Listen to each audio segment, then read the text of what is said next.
Well, howdy ho there, folks. How are we doing today? Hopefully, you're all doing absolutely peachy keen, fantastic, full of love and good cheer.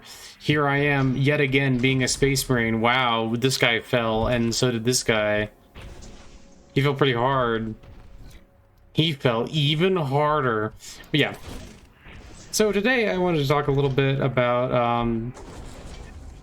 well, I guess that's kind of like hope in settings, and also like the idea of like there being something to look forward to, and like how you keep people invested. And this is also just about like hope in general and like real life as well, because you know, Spirit Cat, gotta talk about that.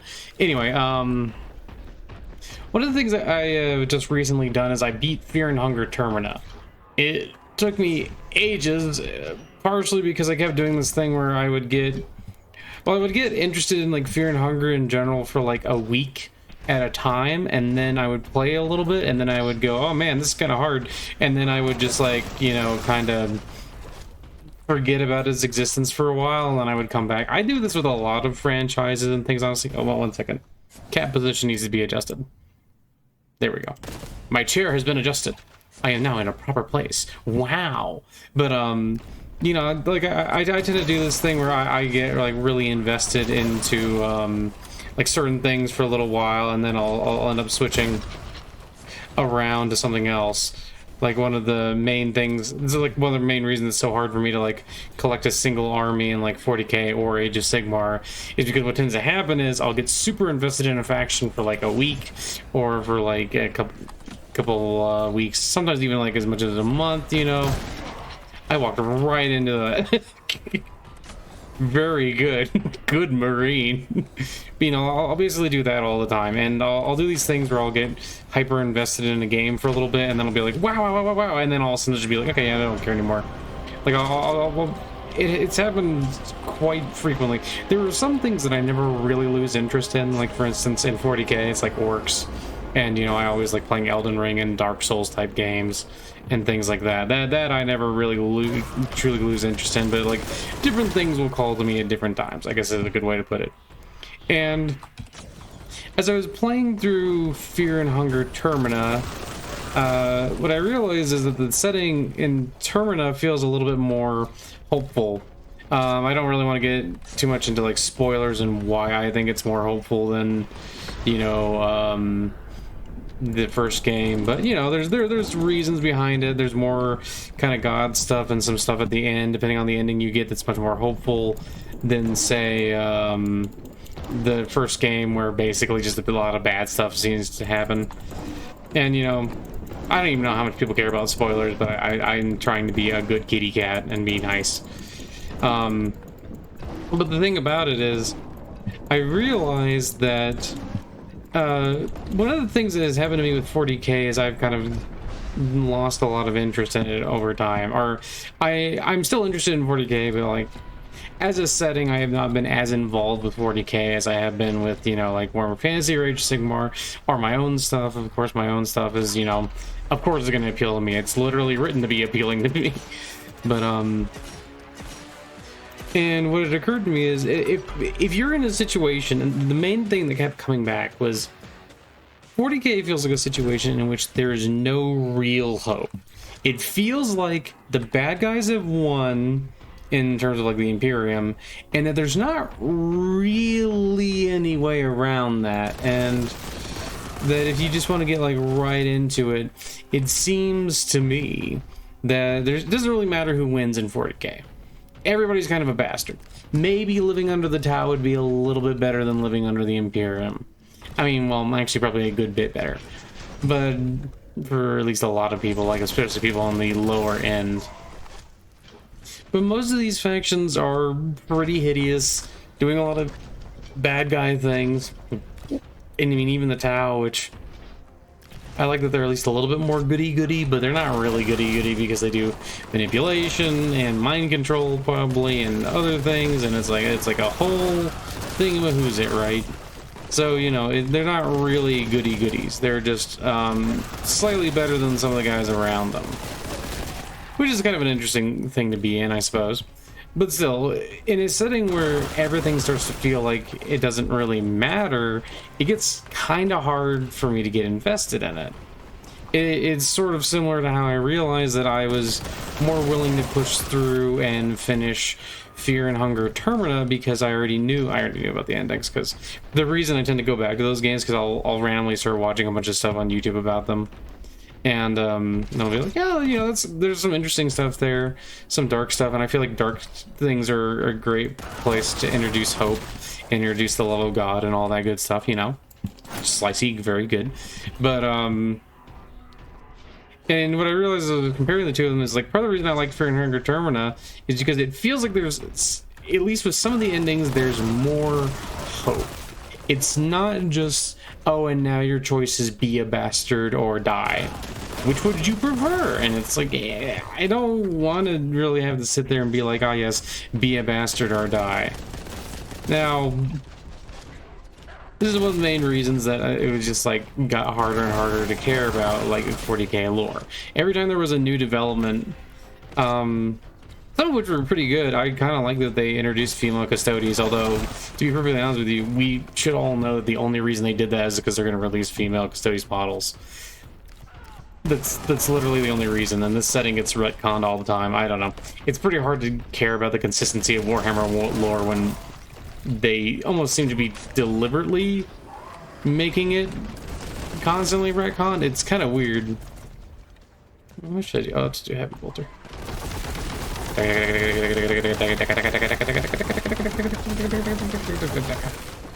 Very good.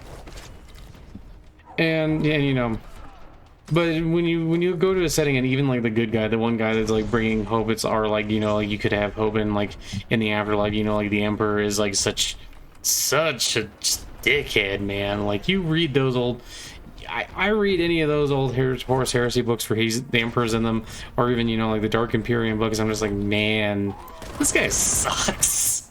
You know, it's just like, okay, I'm just not really that interested in it. And you know, if it was like a thing where he's a butt munch, but you know, he seems so certain of himself. I don't know exactly how to phrase what I'm thinking here. I think the idea that I like at least a little bit more is like the Emperor being more sympathetic, and then like the Imperium going completely out of control. But honestly, reading the Horus Heresy books, I think it's fairly evident that the Emperor was never a good guy. But there was never a moment where like the Imperium would be anything other than a nightmare for the vast majority of its people, right? So that's kind of what I was thinking about, and like how all these settings just kind of, there's a lot of settings that do that like, or like, you know, like cyberpunk, where like everything is like owned by the corporations, and it doesn't really seem like there's any way to get around that, and everything's bad, and it's just like, it's just not very interesting, honestly, because at a certain point it's like, well, what does it matter if I win or if one side wins? Because if it's just this perpetual cycle of doom and gloom and everything sucks, it's like, well, why do we care? What difference does it make? And sometimes it's just because people like having fantasies and engaging in the dark stuff, and I understand that. But for me, especially as I spend more time on your little planet, I get more and more to a point where I just don't want to bother with that sort of thing. And I just get more and more to a point where I'm just like, look, man, if everything just sucks in your setting, I'm just not that interested. And that doesn't mean that the setting is bad. That doesn't mean that it's like, oh no, this is warping your perception of reality to be more negative or something stupid like that. No, it's just that I don't want nothing to do with it. And I don't think that's that crazy, but it's also part of the reason that I end up kind of going closer and closer to the orcs every time. Is like, because, you know, orcs are just fun and they don't take this stuff too seriously. Because that's another thing. Settings that take themselves a little too seriously get kind of hard to engage with. Like part of the reason it gets so difficult for me to have a nice time like reading novels about like most things in the Imperium will say but especially like Space Marines, is that most Space Marines are just too self-serious, right? Like it's just all this stuff. It's like, dude, you're like a child soldier in the year 40,000, but you're like, there's nothing humorous about like the way they're using you. There's nothing humorous about the way like that's all it is. It's like, no, no, no, I'm a big cool guy and I'm just so cool and I can't possibly lose because I'm the best that's ever been. And it just all sorts of sounds very masturbatory. It's just like, okay. And all this also got me thinking about, well, like, hope in real life. Because, you know, I have to admit that I do think that the political situation just pretty much in the world right now isn't super hopeful. That there's not, like, a lot of... Was that a boy I heard? Maybe not. And things like that. But I do still think that there's hope, and I do still think that things can get better, and that we see signs of things getting better all the time. It's just that, you know, if you're looking for like these huge changes, like if you want people to stop being exploited in the world, I don't think that's gonna happen anytime soon. You can make the exploitation less bad, you can help out a lot of people, I think, but I think ultimately you're kind of in a lot of these situations. But I still maintain hope that there's going to be something good around the corner, and that we have had plenty of good things, and that in reality, with Makali and all these things, the more you realize is that like a lot of the negativity comes from within yourself. Now, what that got me thinking about was this whole idea of like, okay, so I'm talking about Fear and Hunger is like these negative series as this thing where a lot of stuff is like not very helpful, and same thing with 40k. And what it made me think about was like, well, that's strictly speaking if I'm talking more about the way I think canon is. Like if we just look at the canon of how things are, this is what it looks like, at least to me from my perspective. And that started to beg the question, well, what happens if you don't look at things strictly from a canon perspective? What happens if you start, like, you know, homebrewing things and adding more fun little things in there? It's like, well, I think that it gets a lot more interesting, a lot more entertaining. I think that one of the things that tends to happen is that people deify isn't the right word, but people canonize canon. And I mean canonize it in like, you know, like a saint, like, oh, holy type thing. Like people will talk about canon like it's the story, and that there can be no story outside of the canon, right? It has to be particular ways. And then I sit there and I think, well, especially with something like 40k, it gets retconned all the time. It's like one of their favorite things to do is retcon. Half of the game has been retconned. I mean, like there's so many things that like the lore changes all the time, and like people act like no, it's this solid holy thing that informs us how we interact with this property. But it's like, well, not really. I mean, especially back in the day, they used to be way more like cool, you like making up your own units and doing all this different stuff. Now they're a little bit more, well, they're still cool with you making up your own stuff to a certain degree, but they want it to be using, you know, GW models and stuff like that. And it kind of starts to beg the question about how do you engage with these franchises and what's good for you, and what does it really mean when I say that I don't think that these franchises, specifically 40k, like it becomes so disinterested, or I become so disinterested, because it's like, yeah, and I don't really care if Chaos or the Imperium wins, because honestly they basically just seem like two sides of the same coin, barely even two sides. They kind of almost seem like they're on the same side. The only difference is one has some stuff that looks, at least on the outside, wholesome and good, but on the inside is pretty rotten. I mean, I would argue that most of the Imperium is pretty rotten. And of course people would say, well, you know, that's the point of the setting. It's like, we could get into that, and like whether or not they always do that, and whether or not they actually do a great job of satire. I personally am of the opinion that they aren't like the greatest when it comes to satire. Not necessarily the worst either. But I feel like they sometimes have, oops. Okay, I think I can get, maybe if I just do this side. Nope. Like what? This might just be a silly place to do this. Oh. Ooh, maybe here? No, I think that has to be too tall. Yeah, that's definitely too tall. Wait, what happens if I... Nope. I know there's a way to get up there. Because there's supplies and things. Oh, well, whatever. It's not that big a deal. And...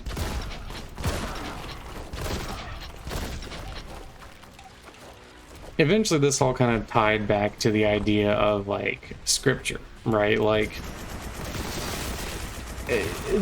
there are things within the Bible that I absolutely love, and there are things in the Bible that I think are pretty silly, sometimes even a little bit reprehensible in some cases. But for someone like me who thinks that good spiritual teachings point to the higher truth of reality and, like, you know, the greater love of God and all those cool things, like, it's easy enough for me to see areas where I think there's some real inspiration. And then there's other places where I'm like, okay, that just seems like a cultural thing that somebody just, like, threw in, basically. But one could argue that's cherry picking. And I would understand that argument. I would say that I don't really agree, because to me, I'm not trying to tell you that the Bible has a singular message. I think that cherry picking is a word. Where does this? Okay, it's not that far back. I should try to see if I can get more health stuff, actually. Like cherry picking is when you're trying to say, like, the president of the Bible is all about XYZ, and then, like, you pull out the specific verses saying, like, look at this, isn't it evident that this is the word of God and that it's all, look at how nice God is in here. But then, of course, if you read in a larger context, that no longer makes sense.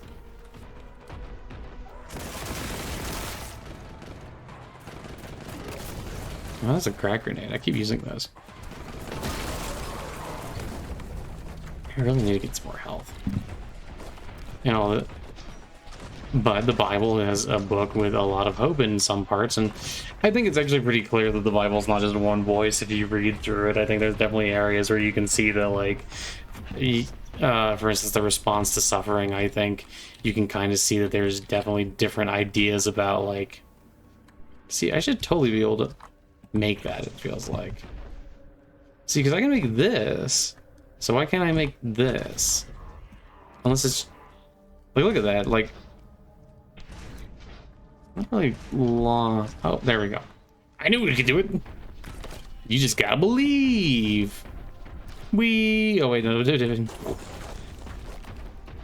you can definitely see, like, for instance, the response to suffering, and you can also see, like, there's kind of, like, ideas and concepts of God that are, like, kind of all over the place.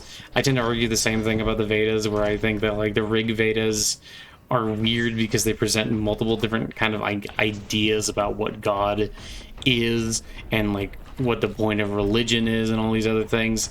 And I think that if you try to say that they actually came from a singular voice, I don't think that actually makes very much sense. But we can use these things to help us understand the divine and to gain a bit of hope.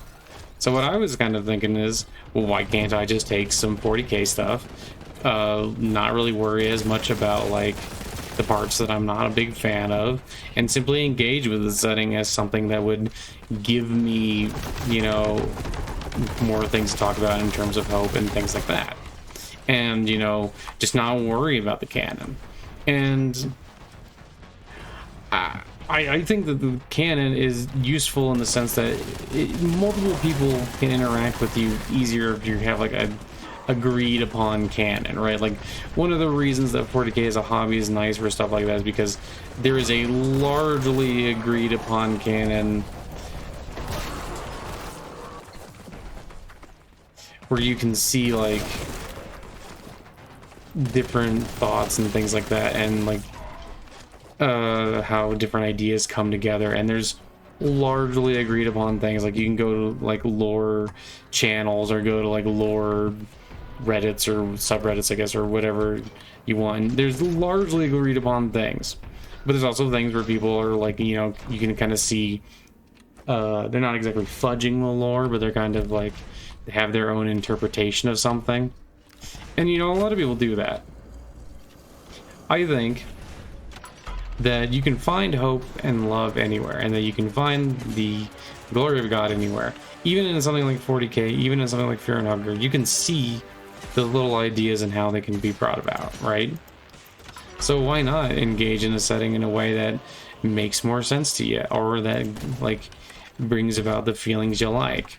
And I mean, ultimately, I'm talking about fiction here and the way you interact with fiction. So, you know, one could argue that I've often argued in the past that canon isn't really a thing.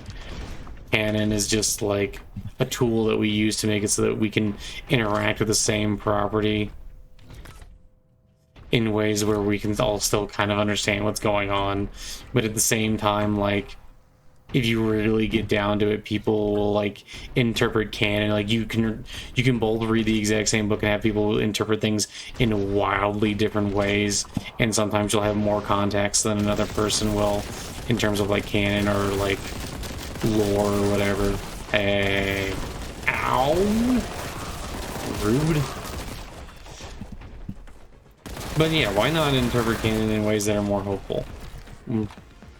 Why not play around with ideas and concepts? I mean, since it is fictional, why not engage in these different pursuits and understand that it is a malleable thing? That because the writers can add whatever they want at any time, like, why not embrace that in a way and enjoy it for what it is, and enjoy it as like a cartoon? Silly place. I mean, because ultimately 40K is pretty silly. I mean, look at that statue. Look at these buildings. Hey.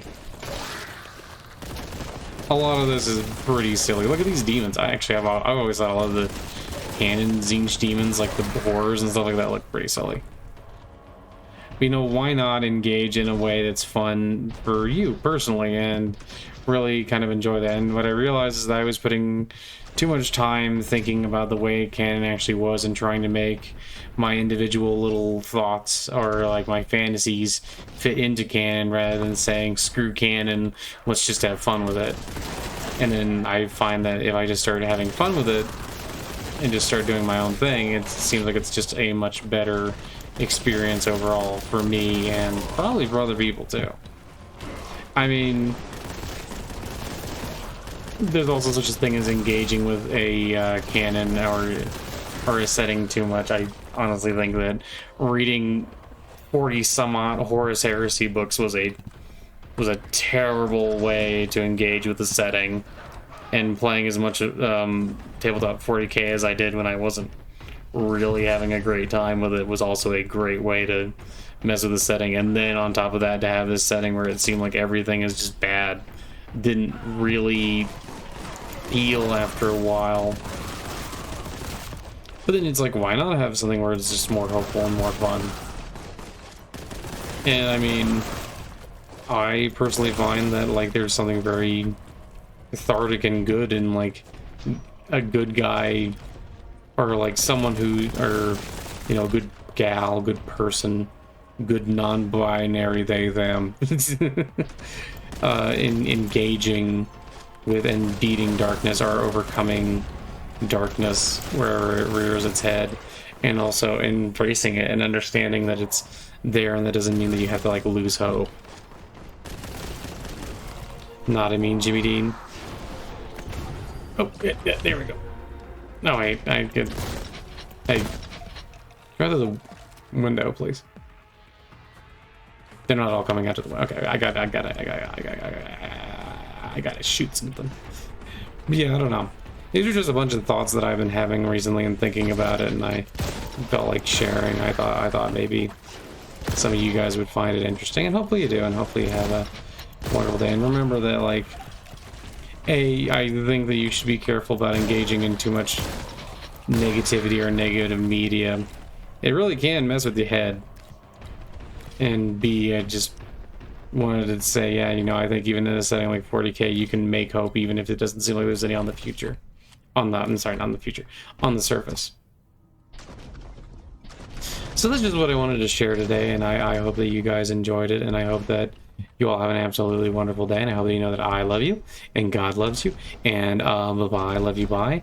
And I hope you have a great one. Okay, bye.